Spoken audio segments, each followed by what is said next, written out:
25년 하반기가 그 어느 때보다 저는 굉장히 어떤 격동의 그런 시장이 될 가능성이 높다. 이렇게 아마 3차가 시행이 되면은 아마 더 어떤 대출에 대한 이 규제가 강화가 되면서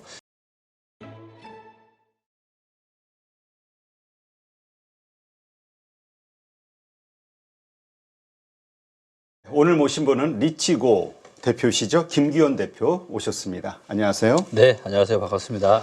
자, 이제 2025년 새해가 밝았는데 여러 가지 경제 전망들 그리고 전국 상황, 경제 상황이 아주 암울한 것 같아요. 네. 이창용 총재 신년사에서도 올해 경제 성장률 1.9%, 기재부에서는 1.8%, 아주 지금 심각하게 하락을 하고 있는데 그러다 보니까 이제 경기 침체 오는 거 아니냐 이런 걱정들이 커지는 것 같습니다. 네. 어떻게 보세요? 저는 이제 현재 지금 2025년은 부동산 시장으로 따지면 이제 2008년, 그 다음에 2022년 연초하고 거의 유사하다라고 좀 보고 있고요. 경제적인 전반적인 상황까지 고려를 한다면 2025년에 지금 연초는 2008년의 연초랑 거의 유사하다 이렇게 저는 판단하고 있습니다. 2008년이면 어떤 일들이 있었던 거죠? 아, 그때가 저거 경제 위기, 금융 예, 위기. 2008년에 이제 금융위기가 있었죠. 저는 이제 2025년은 이제 그 어느 때보다 저는 굉장히 위험하게 좀 보고 있는데요. 아, 그런 이유가 있나요? 네, 이유가 몇 가지 것들이 있습니다. 일단 가장 중요한 거는 이제 2008년 사실 금리위기 때는 이때 한국의 펀더멘탈은 괜찮았거든요. 네. 근데 미국의 외부 충격이 있다 보니까 이제 한국이 좀 어려움을 겪었었는데 이번은 이제 좀 너무나도 우려스러운 게 뭐냐면 이제 한국의 인구 감소가 시작되고 코로나 이런 거품이 생기고 그 후유증이 생기면서 이게 한국의 전반적인 경제 상황이 누군가는 그런 표현을 하더라고요. 좀 당뇨병 걸린 것 같다고. 시름시름 이렇게. 하긴 당뇨병은 만성병으로 되게 위험하죠. 그렇죠. 그래서 이렇게 시름시름 앓고 있는데 여기에 진짜 큰 문제가 생긴 거죠. 두 가지가 작년 가을에 발생한 첫 번째가 바로 미국의 이제 금리 인하. 근데 지난 25년 동안 미국이 B컷 0.5% 금리 인하를 한 적은 딱 3번이 있었거든요. 2001년에 한 번, 2007년 9월에 한 번, 그리고 2024년 9월에 한 번, 그리고 이후에 금리를 또 연속으로 내리고 있고요.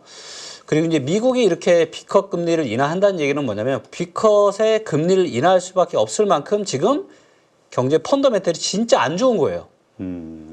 그래서 지금 금리 인하를 이렇게 지금 하고 있는 거고요. 그래서 한국은 안 그래도 지금 시름시름 앓고 있던 상황에 이제 미국의 경기 침체가 아마 내년 이제 올해죠. 25년 하반기 되면은 경기 침체에 대한 이런 이야기들이 굉장히 나올 가능성이 아주 많아요. 근데 여기에 특히나 한국 경제에 치명적인 거는 트럼프가 또 대통령으로 단성이 되면서 1월 20일에 이제 취임식을 하잖아요. 그렇죠. 아, 과연 트럼프가 지금 한국에 대해서 어떤 이야기를 할지, 관세를 어떻게 지금 때릴지, 이런 것들이 이제 굉장히 좀 우려가 좀 되고 있는 이런 상황이라고 좀 할 수가 있을 것 같아요. 네. 사실 이번에 얼마 전이죠. 그 하는 총재가 내년도 추가 금리 인하 할 수도 있다. 미리 이야기한 거 가지고 상당히 의외로 보신 분들이 많아요. 그게 한국은행이 어떻게 보면은 그 하나의 전략인데 팬데 미리 다 까놓고. 맞아요. 거기에는 그럴 수밖에 없었던 절박한 이유가 있는 게 아니냐. 그만큼 우리가 어려운 상황 아니냐. 이렇게 보는 분들이 있더라고요. 네, 맞습니다. 그러니까 많은 분들이 좀 착각을 하시는 게 뭐냐면은 금리가 인하되면은 이게 경제가 좋아지는 걸로 착각을 하시는데 명심하셔야 되는 게 뭐냐면 이 급격한 금리 인하나 급격한 금리 인상은 둘 다 좋지 않아요. 완만한 거는 괜찮은데 이렇게 급격하게 금리를 떨어뜨린다는 얘기는 뭐냐면 지금 경제 펀더멘털이 굉장히 심각한 겁니다. 그렇기 때문에 지금 시장의 어떤 충격파가 이제 25년에 저는 닥칠 가능성이 아주 높다라고 보고 있고, 그러면 언제가 기회냐? 금리가 계속해서 인하가 돼서 금리가 바닥을 쳤을 때, 그때가 바로 부동산이나 주식 쪽으로 엄청난 기회가 될 수 있는 거죠. 네. 자, 그렇다면 일단 이러한 우리 경제 상황을 염두에 두고, 근데 이것은 글로벌적으로 이러한 위기, 위험한 상황이 아니라 이건 한국 경제에 국한된 걸로 봐야 되는 거죠? 이제 아까도 말씀드렸지만 한국은 이제 좀 당뇨병 걸린 것처럼 안 그래도 지금 시름시름 앓고 있던 상황에 지금 이제 외부적인 충격까지 오게 생긴 거죠. 25년에는.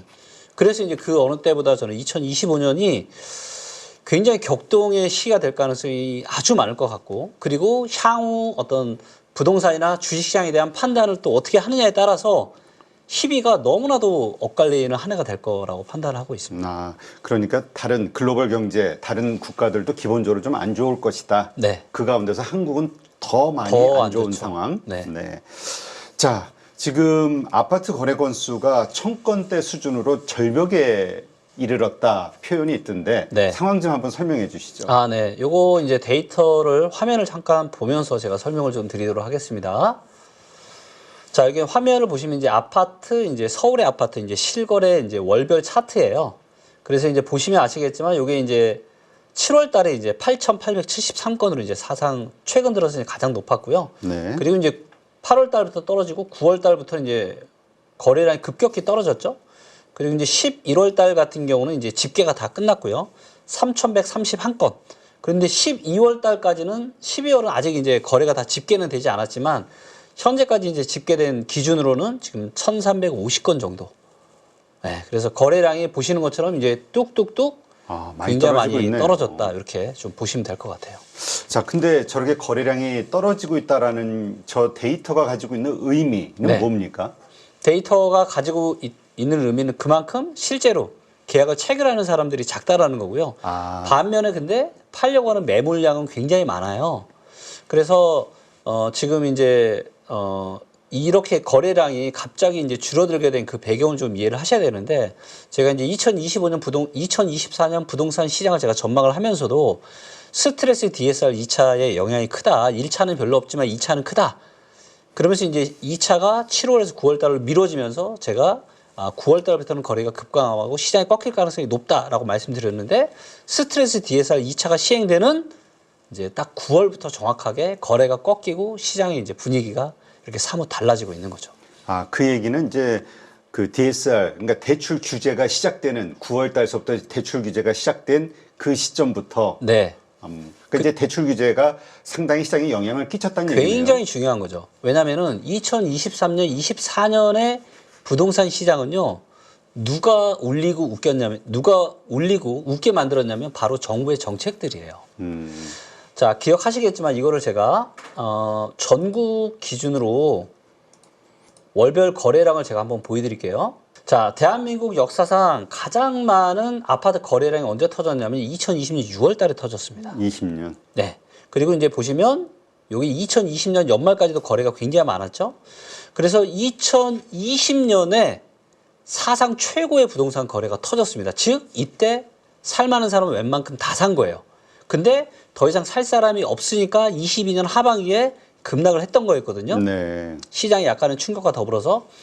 자, 그런데 그리고 이제 거래가 이제 보시는 것처럼 굉장히 차트에서 많이 줄었잖아요. 자, 그런데 왜 23년, 24년 거래가 늘었냐? 이거를 만든 게 뭐예요? 바로 정부의 부동산 정책입니다. 그래서 우리가 특례 대출이라는 것까지 하면서, 그러니까 일반적으로 우리가 집을 살 때 납부를 해야 되는 대출 이 금리가 있는데 이거를 이례적으로 낮게 해준 거잖아요. 저렴하게. 그렇죠. 그러다 보니까 뭐예요? 있는 수요, 없는 수요 싹 다 끌어다가 23년에 거래를 또 했고, 그리고 24년에는 뭐였죠?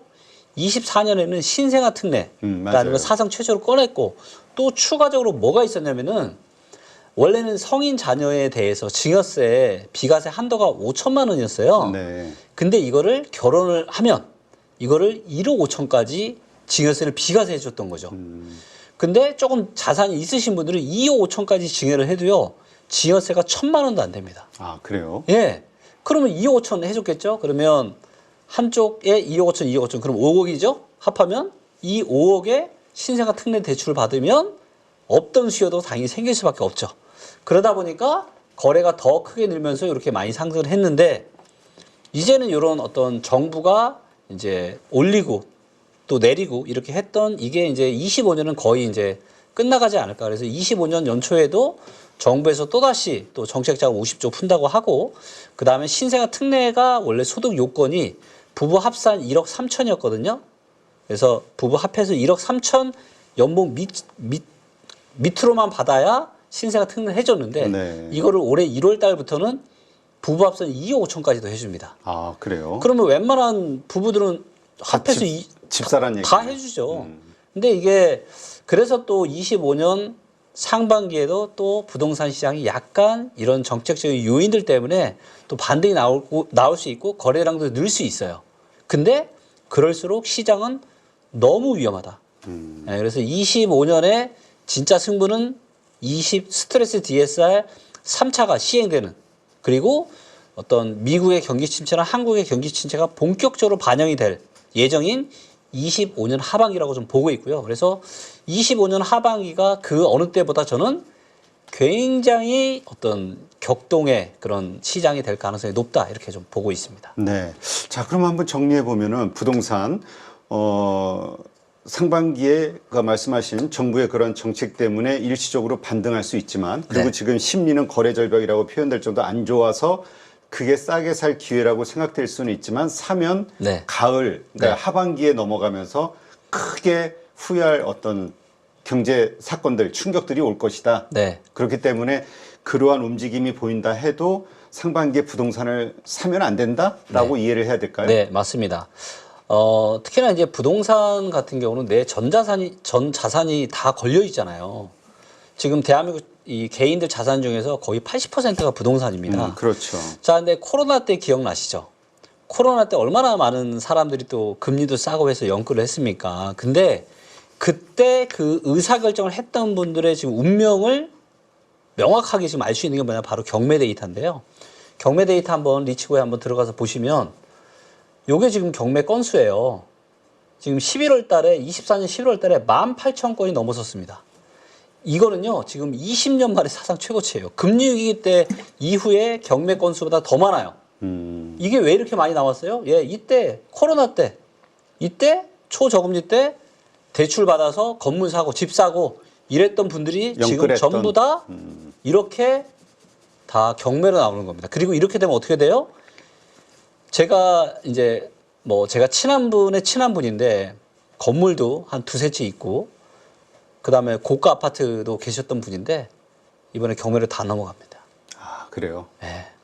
그러니까 그만큼 이자를 부담하기가 어려워서, 아니면 또 그 뭐 사업이라든가 뭐 다른 외적인 그렇죠. 요소로 그게 다 골고루 영향을 미친 거죠. 영향을. 일단은 자영업자들이 너무 힘들고, 이제는 불과 한 코로나 시기에는 간물주였지만 이제는 이게 건물주도 굉장히 3D 직업에 들어갈 수 있을 만큼 굉장히 쉽지 않은 직업이 될 것 그래서 같고요. 공실이 그렇게 늘어나고 있다고. 굉장히 하긴 많죠. 하더라고요. 특히나 상업용 부동산 경매 건수 보면요, 진짜 무섭습니다.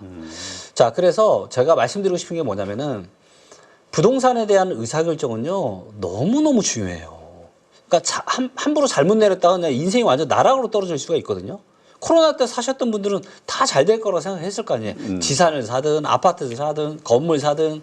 근데 이런 것들이 한순간에 와르르 다 무너질 수 있기 때문에, 그리고 지금은 경제 펀더멘탈상 너무나도 위험한 상황이기 때문에 진짜 뭐 내가 올 현찰로 산다, 그러면 제가 말리지 않을게요. 네, 근데 그런 게 아니다라면은 정말 좀 조심하셔야 되지 않을까 생각합니다.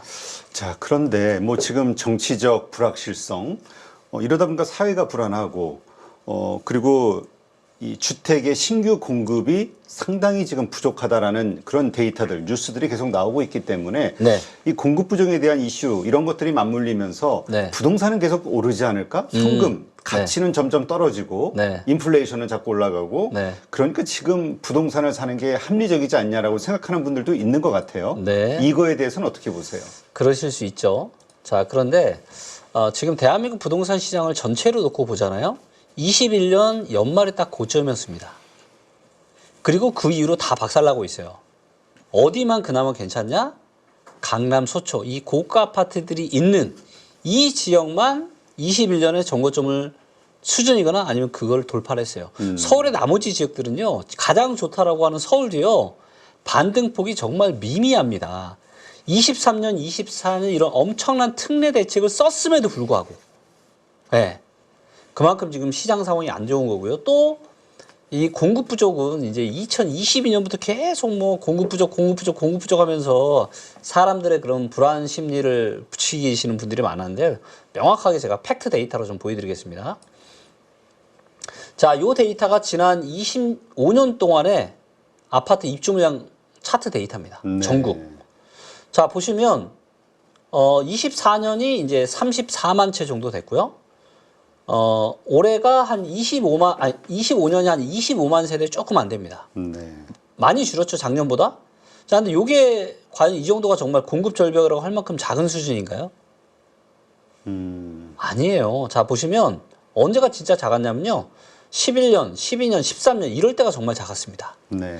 자, 근데 여러분들이 공급에 대한 이 패턴을 좀 이해하셔야 됩니다. 자, 부동산 시장이 호황이에요? 그러면은 이렇게 공급이 막 늘어납니다. 네. 17년, 18년, 19년. 예, 공급이 늘어나요. 왜? 호황이니까. 그래서 이때도 공급이 너무 많아서 떨어진다는 얘기가 많았지만 제가 그랬죠. 무슨 소리야. 절대 그럴 리 없다. 이때는 공급이 많아도 제가 올라간다는 얘기를 했었고요. 자, 이때는 그럼 왜 이렇게 공급이 작았을까요? 바로 금융위기가 터졌기 때문에 그렇습니다. 네. 자, 부동산 시장이 보통 한 번에 충격파가 오잖아요. 그러면 3년 뒤부터 공급이 부족해져요.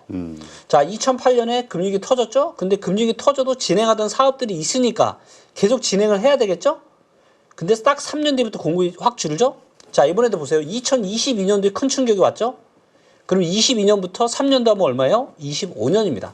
그래서 올해부터 공급이 좀 줄어들긴 하지만 여전히 작은 수준이 아니에요.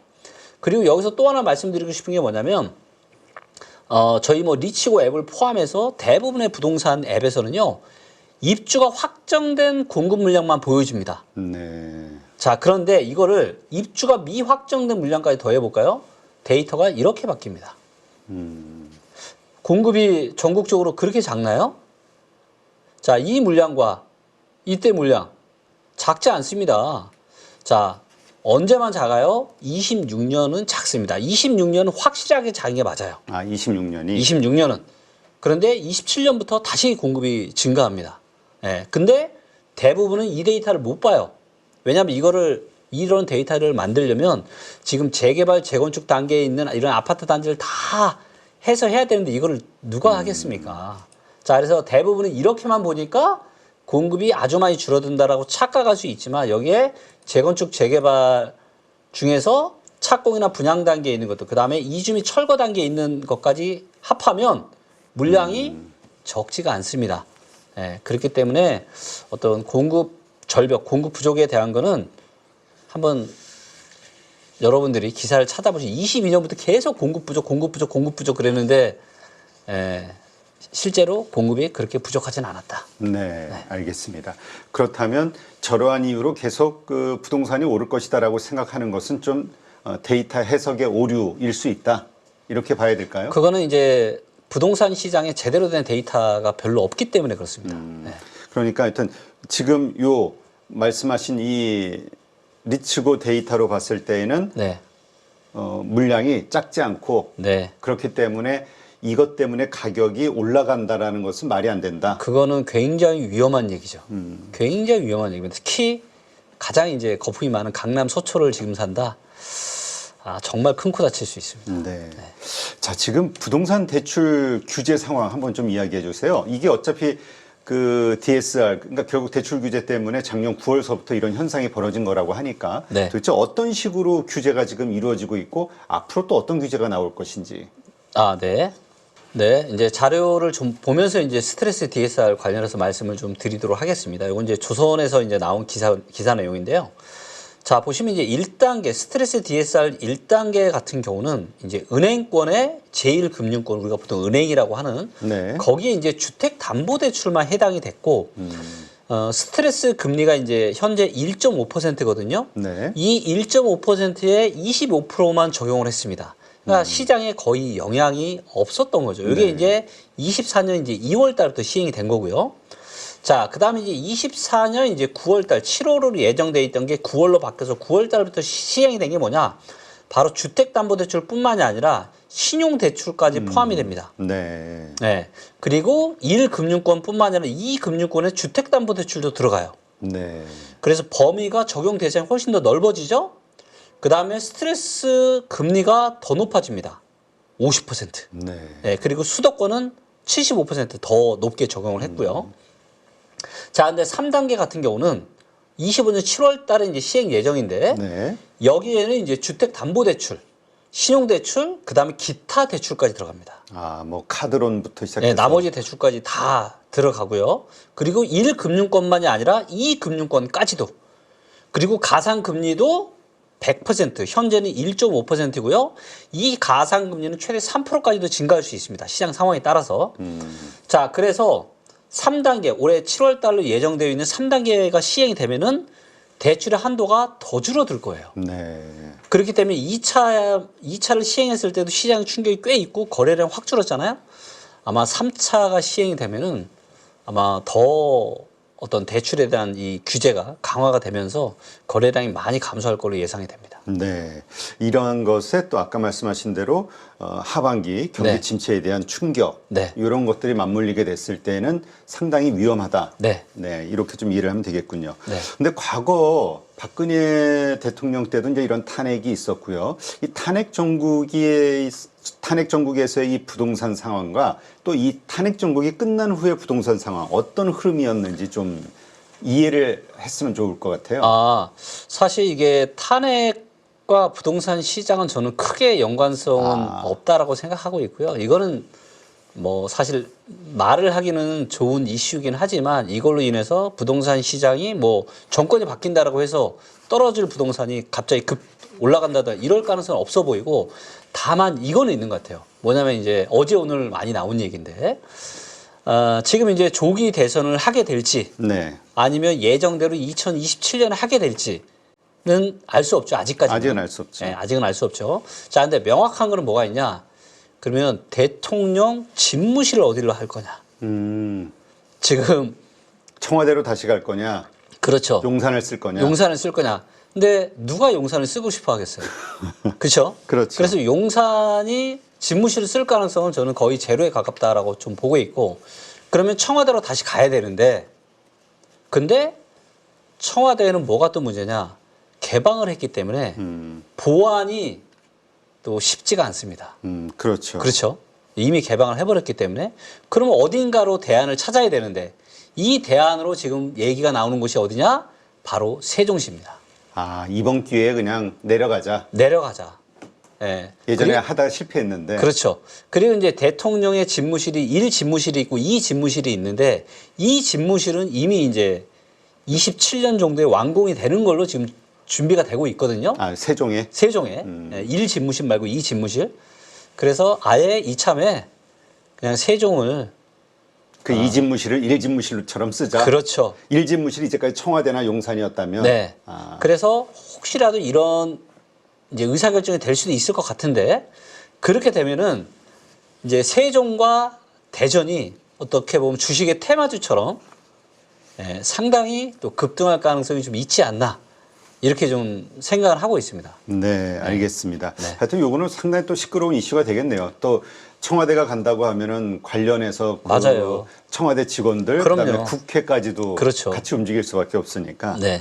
네, 알겠습니다. 이러한 것들 네, 앞으로의 그냥 부동산 이슈 흐름으로 이해하면 되겠군요. 네. 네.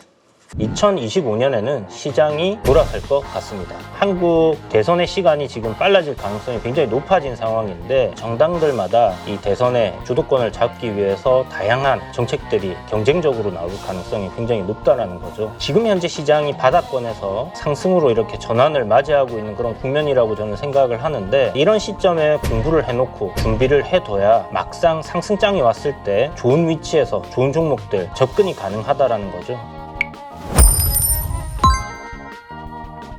8번의 VOD 강의를 통해서 중장기 트레이딩부터 데이 트레이딩까지 이론과 기법들을 여러분들이 배우실 거고요. 그리고 16번의 라이브 강의를 통해서 실전에 어떻게 접목해야 되는지 내용들을 여러분들이 배우시게 될 겁니다. 꾸준하게 수익을 쌓아가고 싶고 그러한 기술을 배우고 싶다 하시는 분들은 저와 함께 하셔서 2025년에 꾸준하게 큰 수익들을 쌓아가실 수 있으시면 좋을 것 같습니다. 제 아는 모든 부분들을 여러분들께 최대한 자세하게 설명을 드리도록 하겠습니다. 여러분들께 자신 있게 추천드립니다.